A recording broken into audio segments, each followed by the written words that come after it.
Well, good morning. Happy Wednesday. It's Wednesday, the 24th of September, 2025. Beautiful day outside, not a cloud in the sky. Although I understand there may be rain. We did not get any rain yesterday.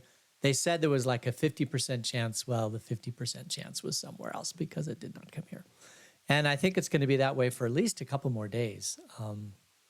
Although it's been nice in the morning and the evening. And I love it when it's nice in the morning and the evening because then happy wife, happy life. That's all I can say. Let's see. Uh, we are still in the middle of our school break.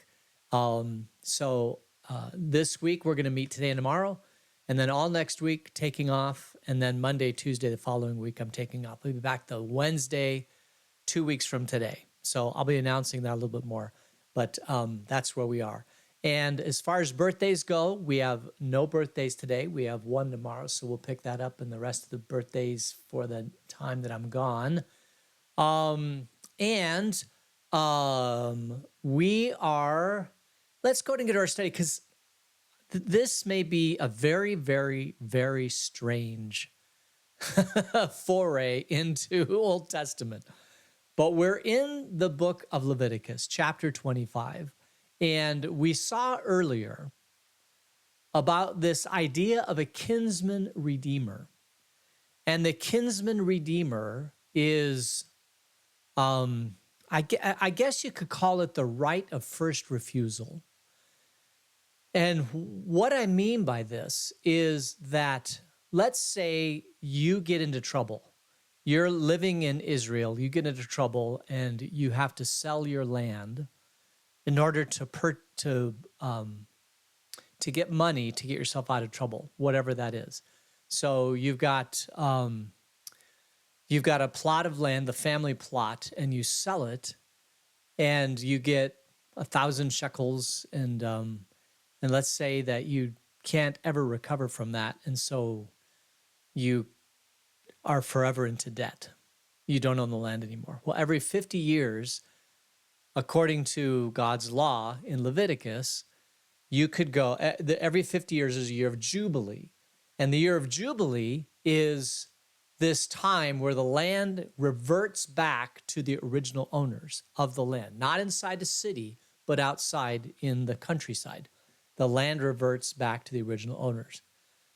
And the idea there, I think, is such a cool idea, which is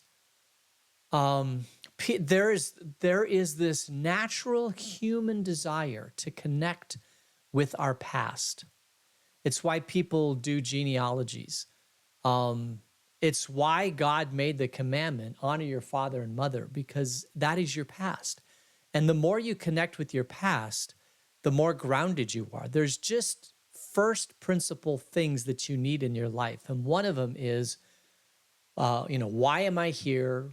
Where am I going? What's my history? All of these things are very, very, very important for us as human beings.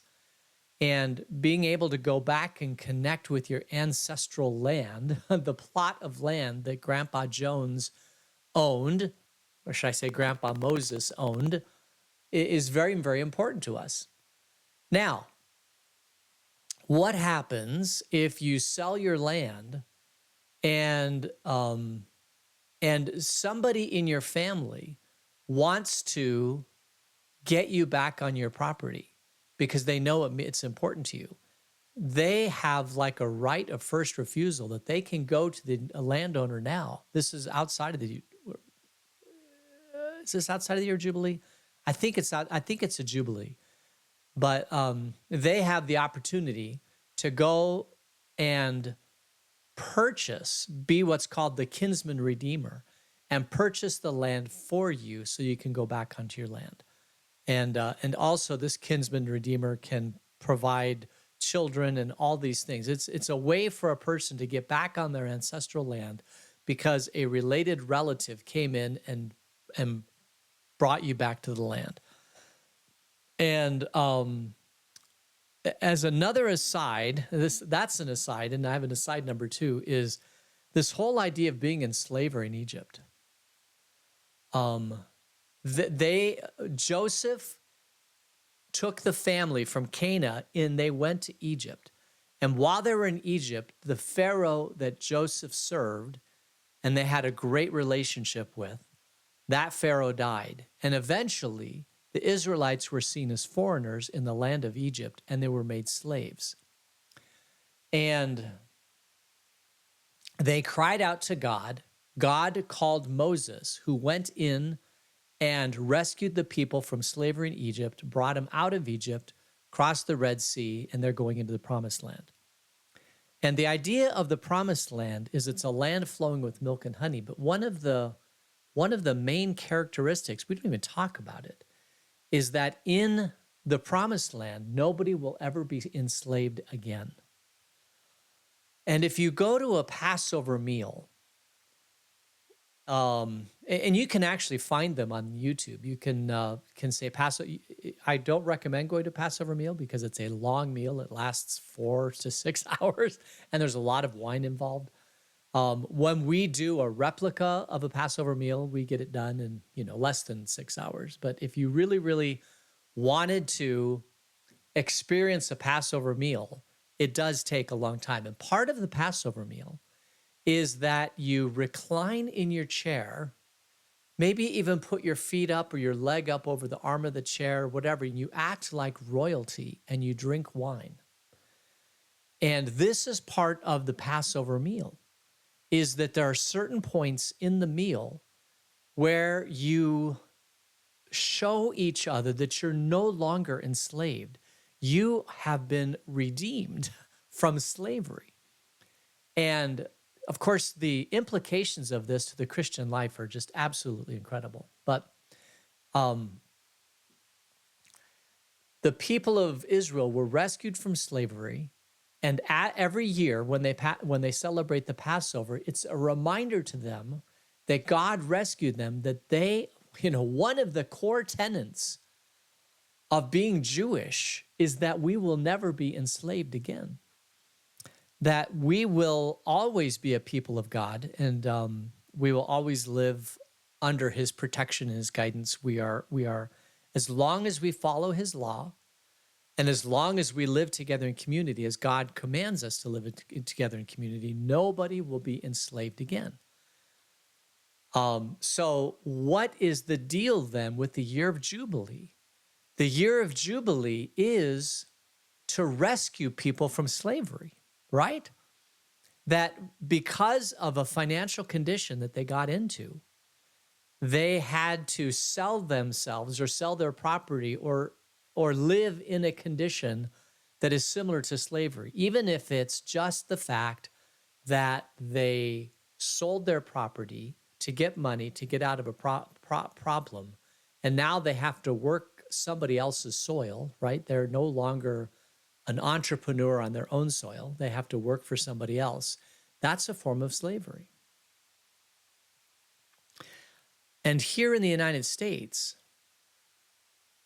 there are many things that we bring upon ourselves where we are enslaved. One of them is, we live in a very, very complex society, but every time you take out debt, for any reason, you are, what does it say in the scripture?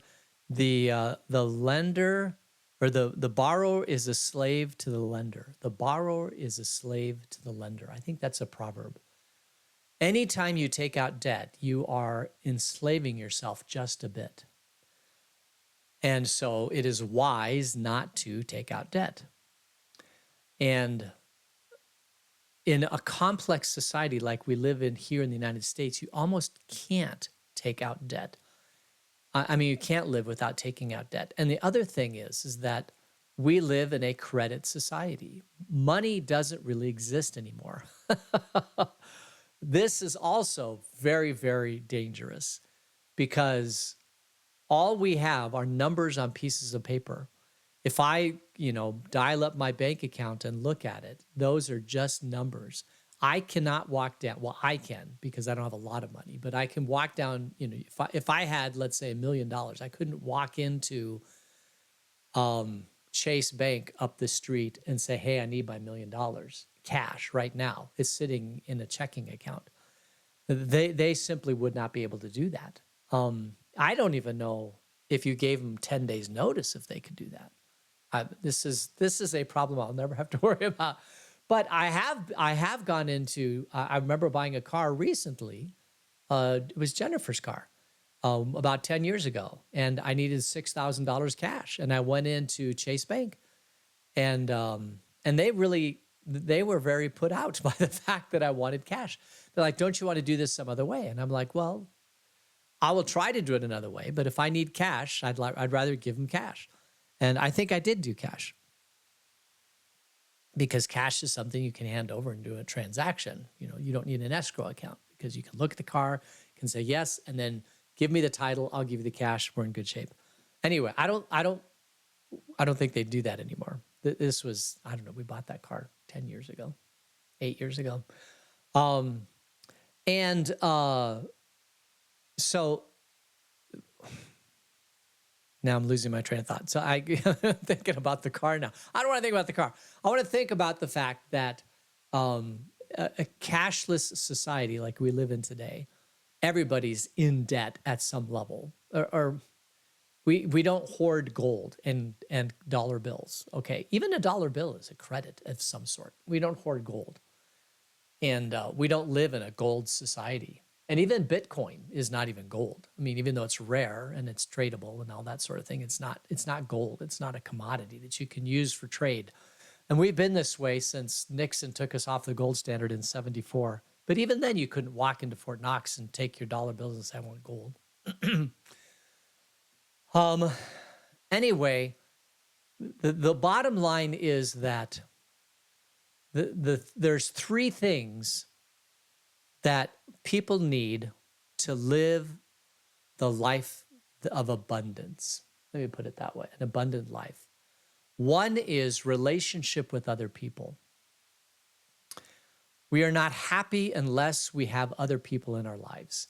It doesn't, there are very, very, very few people who could go out into the wilderness and live by themselves and be completely content.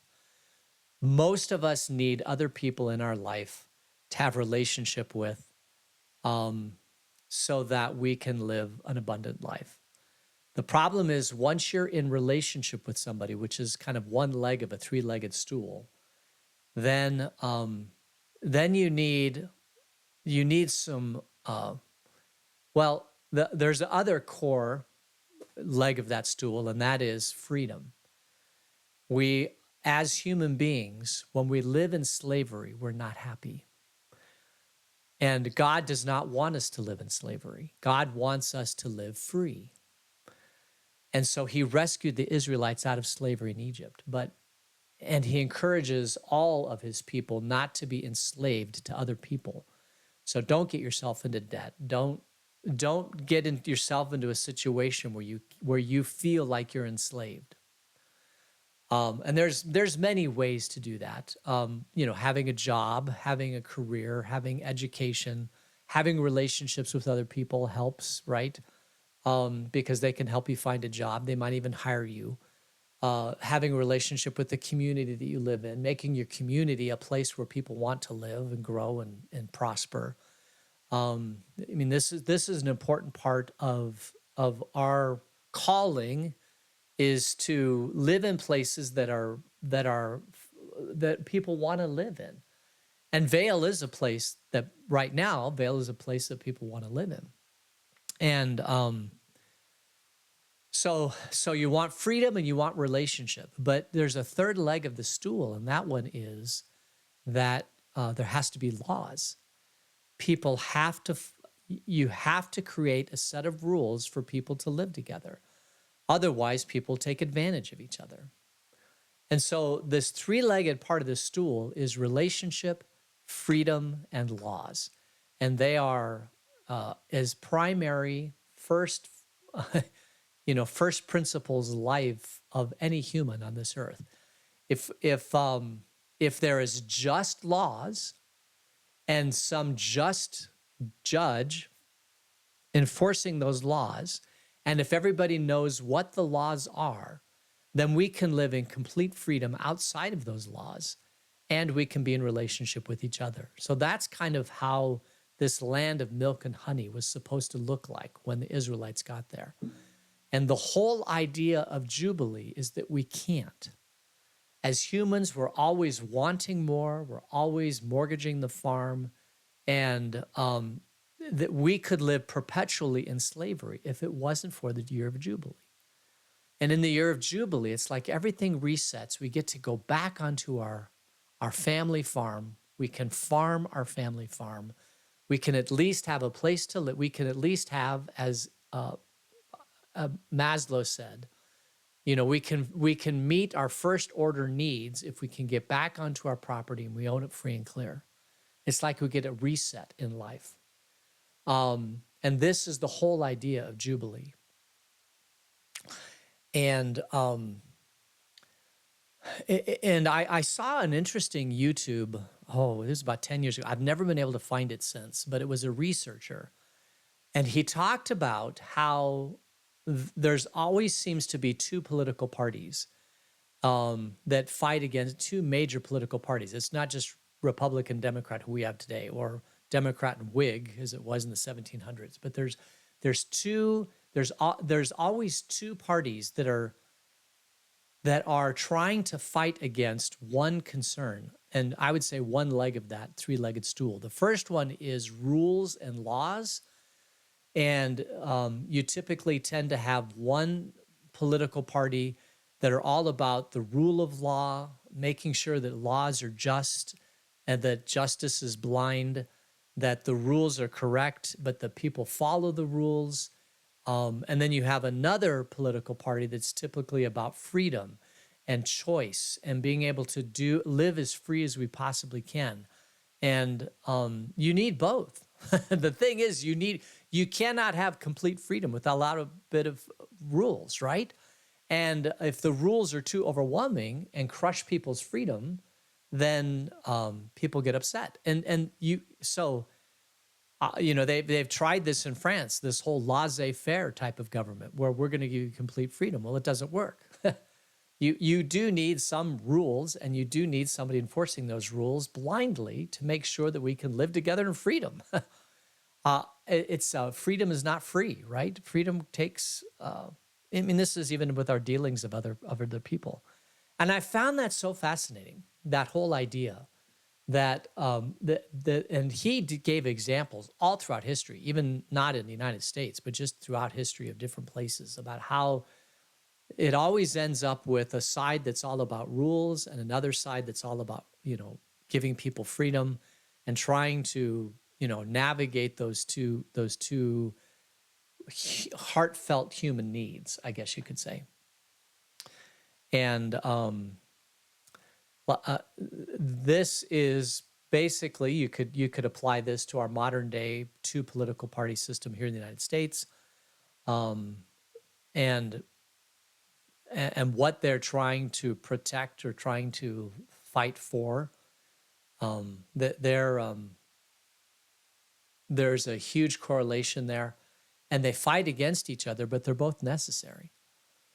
It would not be good if one of the two political parties had 100% of control of the United States, because if they did, then whatever the other side lost would be lost in society. So you'd either lose freedom or you would lose the rule of law and order and blind justice. And you need both of them to survive as a society, because we as humans need all three. We need a relationship with other people.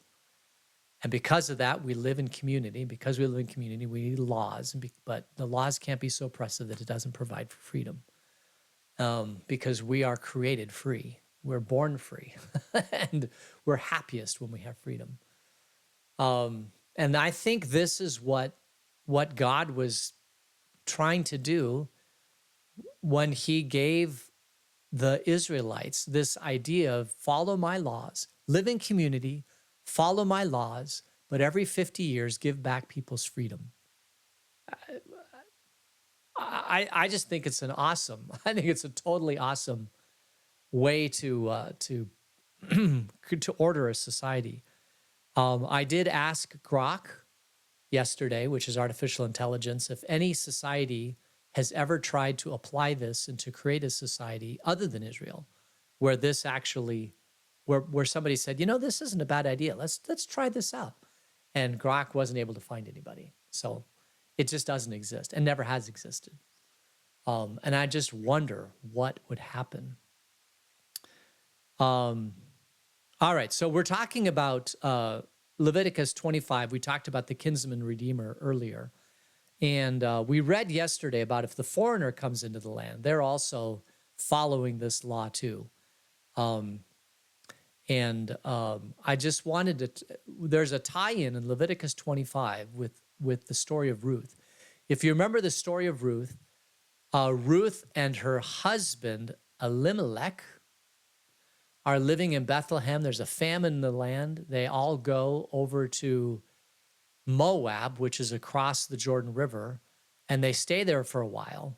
But Elimelech dies. They had 2 boys. They got married, and then the 2 boys, Mahlon and Chilion, I always think they're Irish, they die.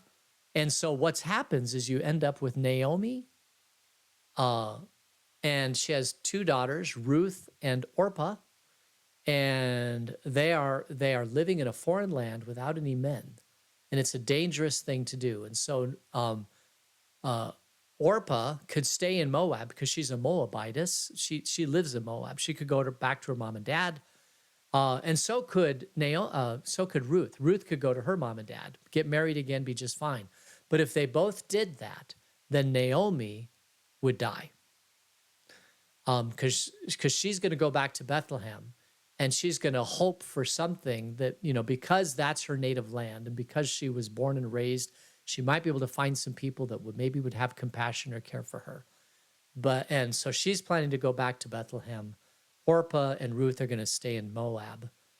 But Ruth decides to go with Naomi to cross back over the river from Moab to Bethlehem to kind of take care of her. And Ruth is a very beautiful young woman. So there's high chance that if she attempts, if she goes with Naomi, because she's in her 20s, perhaps she can find a man, and perhaps she can find a man in Bethlehem, and perhaps to convince that man, oh, by the way, I've got a mother-in-law that you have to take care of. And it's not even my own mother. It's just my ex-husband's wife. How's that for complication? And so it's a big risk for Ruth to do that. So Ruth and Naomi cross over from Moab back into Bethlehem. And when they get into Bethlehem, Ruth catches the eye of a distant relative to Naomi. His name is Boaz. I think yesterday I said Joab. That's David's chief of armies. It's Boaz.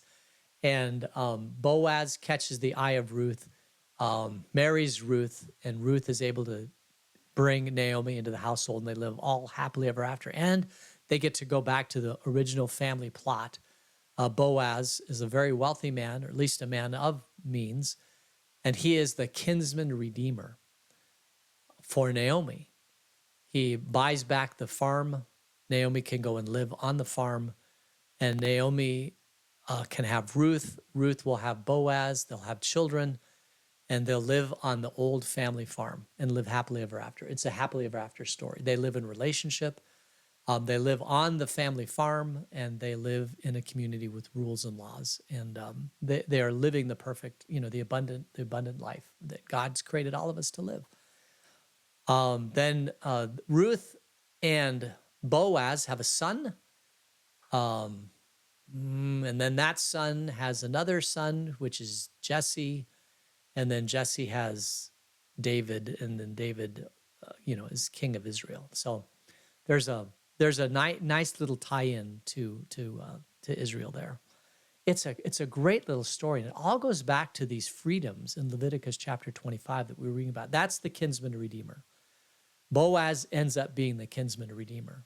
And in Leviticus 25, it says that you can have somebody in your clan that will come in, sweep down, have first right of refusal. I can buy this plot of land back. You can't sell it to anybody else, no matter what.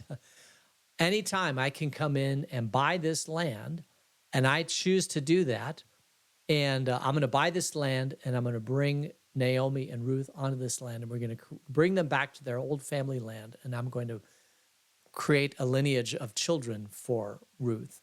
And we're going to live as a family, and we're going to live in community with kids and live the abundant life that God created for us. And he does that. And it's all because of Leviticus 25 and this whole idea of a kinsman-redeemer. Okay, so I just wanted to kind of lay that out. It's kind of a weird thing. But yeah, so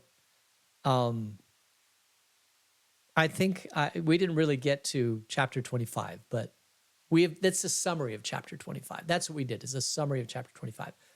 And we'll do chapter 26 and 27, and then we'll be done with Leviticus. So let's close in prayer. Gracious God, thank you for being in relationship with us and for redeeming us so that we can live in freedom under your law through Jesus. In his name we pray. Amen. All right, let's go over here. Good morning to all of you joining me online. Oh no, I'm sorry you couldn't get on. Yes, always a good idea to keep cash on hand. We've always been in the envelope. Well, yeah, I have cash up right here. Because you never know when you're going to need cash. Yeah. All right. So we will meet tomorrow, which is Thursday, and then we're off for 7 days, and then we're back again on Wednesday, 2 weeks from today. But we'll get there when we get there. All right. So pray that God blesses your day. Thank you for joining me. And Lord, help it to be a wonderful day. And we'll talk to you later. Bye.